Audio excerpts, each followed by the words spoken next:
Assalamualaikum warahmatollahi wabarakatuh. Perkenalkan, nama saya Rizpawati Mahmud dengan NIM 220407501035 dari kelas M01.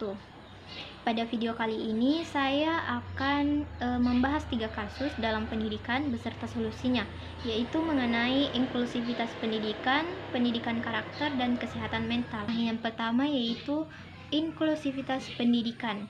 Di sebuah sekolah dasar, ada seorang siswa bernama Dika yang mengalami kelumpuhan otak dan menggunakan alat bantu berjalan. Sejak awal masuk sekolah, Dika merasa kesulitan berinteraksi dengan teman-temannya. Banyak siswa yang menganggapnya berbeda, merasa canggung untuk berbicara dengannya, atau bahkan sengaja menghindari Dika. Beberapa anak juga bercanda dengan memanggilnya lemah atau mengabaikannya saat bermain di lapangan.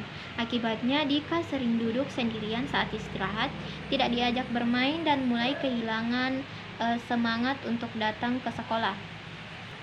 Nah, melihat kondisi ini, guru kelas Dika mulai mengambil langkah untuk membangun lingkungan yang lebih inklusif.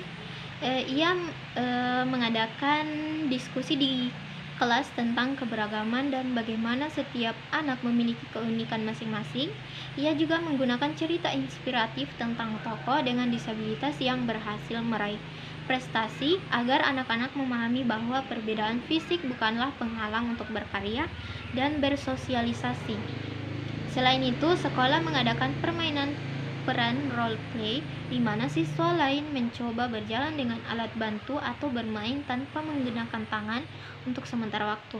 Hal ini membantu mereka merasa tantangan yang dihadapi Dika dan meningkatkan empati mereka. Nah, agar interaksi sosial lebih aktif, guru juga memperkenalkan program teman peduli di mana setiap minggu ada siswa yang ditunjuk untuk menjadi budi bagi Dika. Mereka didorong untuk mengajak bermain, bekerja dalam kelompok, dan beraktivitas bersama. Selain itu, sekolah mulai menyesuaikan area bermain agar lebih ramah bagi semua siswa, termasuk menyediakan permainan yang dapat melibatkan Dika tanpa hambatan fisik. Guru juga berperan sebagai jembatan dalam membangun interaksi sosial. Saat di kelas, ia menugaskan Dika untuk bekerja dalam kelompok bersama teman-temannya agar hubungan mereka lebih dekat. Saat istirahat, guru membantu menciptakan suasana di mana Dika dapat terlibat dalam permainan bersama teman-temannya. Selain itu, sekolah juga melibatkan orang tua dan komunitas untuk meningkatkan kesadaran tentang pendidikan inklusif, sehingga dukungan tidak hanya datang dari lingkungan sekolah, tetapi juga dari rumah. Nah, Dika pun mendapat pendampingan emosional dari guru dan konselor sekolah. Mereka membantu membangun rasa percaya diri dan membantunya berbicara tentang perasaannya agar ia tidak merasa sendiri. Dengan pendekatan yang berkelanjutan, perlahan-lahan teman-temannya mulai menerima dan mendukungnya.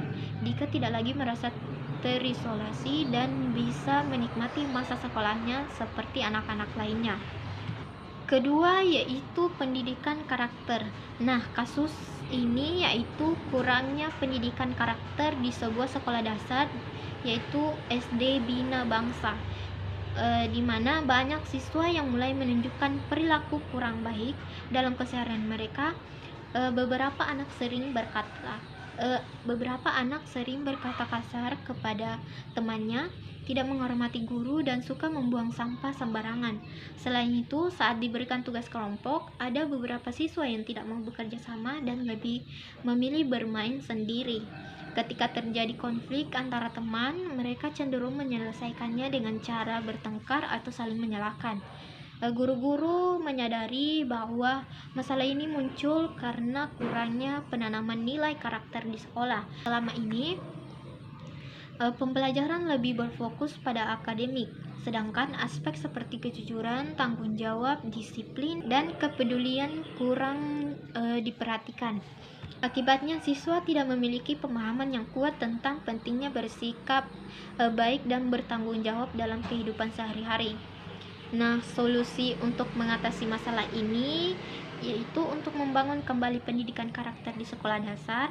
Pihak sekolah mulai menerapkan beberapa strategi. Salah satunya adalah mengintegrasikan nilai-nilai karakter dalam setiap mata pelajaran. Misalnya dalam pelajaran bahasa Indonesia, siswa diminta untuk membaca cerita tentang tokoh yang memiliki sikap jujur dan bertanggung jawab, lalu mendiskusikan bagaimana mereka bisa menerapkan sikap tersebut dalam kehidupan sehari-hari. Selain itu, sekolah mulai menerapkan program teladan harian, di mana setiap hari ada satu nilai karakter yang ditekankan, seperti hari Senin untuk kejujuran, Selasa untuk disiplin, dan seterusnya. Guru akan memberikan contoh nyata dari nilai tersebut dan mengajak siswa untuk menerapkannya dalam kegiatan sekolah. Untuk menanamkan kebiasaan baik, sekolah juga membuat program Sahabat Peduli, di mana siswa didorong untuk saling membantu dan bekerja sama. Dalam program ini, siswa yang tertangkap melakukan tindakan baik seperti membantu teman yang kesulitan atau menjaga kebersihan kelas akan diberikan apresiasi berupa bintang penghargaan yang bisa ditukar dengan hadiah kecil di akhir bulan. Di luar kelas, sekolah juga mengadakan kegiatan berbasis karakter seperti kerja bakti bersama, program berbagi dengan teman yang membutuhkan, dan kegiatan sosial yang mengajarkan empati serta kepedulian. Selain itu, guru dan orang tua juga bekerja sama untuk memberikan teladan yang baik bagi anak-anak, karena pendidikan karakter harus dimulai dari lingkungan yang paling dekat dengan mereka. Nah, dengan pendekatan ini, siswa secara perlahan mulai menunjukkan perubahan. Mereka menjadi lebih sopan dalam berbicara, lebih bertanggung jawab terhadap tugas dan kebersihan lingkungan, serta lebih mudah bekerja sama dalam kelompok. Sekolah pun berhasil menciptakan lingkungan yang tidak hanya fokus pada akademik, tetapi juga membentuk generasi yang berkarakter baik dan siap menghadapi tantangan di masa depan. Yang terakhir yaitu tentang kesehatan mental. Jadi kasusnya yaitu mengenai bullying yang terjadi pada siswa SDN 1 Sambilawang, Kecamatan Bungkal, Ponorogo. Bullying merupakan sebuah hasrat untuk menyakiti. Hasrat ini diperlihatkan dalam aksi, menyebabkan seseorang menderita. Aksi ini dilakukan secara langsung oleh seseorang atau sekelompok orang yang lebih kuat, tidak bertanggung jawab, biasanya berulang dan dilakukan dengan perasaan senang. Kondisi kesehatan mental siswa korban bullying di SDN 1 Sambilawang yaitu adanya gangguan psikologis. Nah, kondisi ini dirasakan siswa korban bullying, di mana mereka merasa tidak aman, takut, gelisah, dan khawatir. Dalam penelitian ini yang dilakukan oleh Fadilah Syamnasution, dikatakan bahwa dampak bullying bagi kesehatan mental bisa berlangsung singkat maupun berlangsung lama. Kesehatan mental anak akan menjadi kesejahteraan psikologis yang rendah, di mana korban akan merasa tidak nyaman dan takut. Nah, adapun solusi yang bisa diterapkan untuk anak SD yang mengalami kesehatan mental terhadap bullying di sekolah, yaitu orang tua dan guru harus mendengarkan cerita anak dan memvalidasi perasaannya. Ini akan membantu anak merasa didengar dan dipahami. Kemudian guru dan orang tua harus bekerja sama untuk mengidentifikasi sumber bullying dan mengatasi masalah tersebut.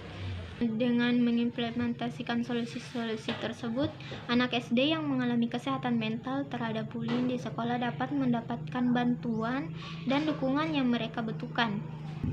Sebagai penutup pada video kali ini, adapun kesimpulan mengenai 3 kasus yang sudah dijelaskan, yaitu di mana pendidikan karakter, inklusivitas pendidikan, dan kesehatan mental merupakan 3 aspek penting dalam menciptakan lingkungan belajar yang positif dan berkualitas di sekolah dasar. Ketiga aspek ini saling berkaitan dalam membentuk siswa yang tidak hanya cerdas secara akademik, tetapi juga memiliki kepribadian yang baik, empati terhadap sesama, serta kesehatan mental yang terjaga. Itulah penjelasan dari saya. Wassalamualaikum warahmatullahi wabarakatuh.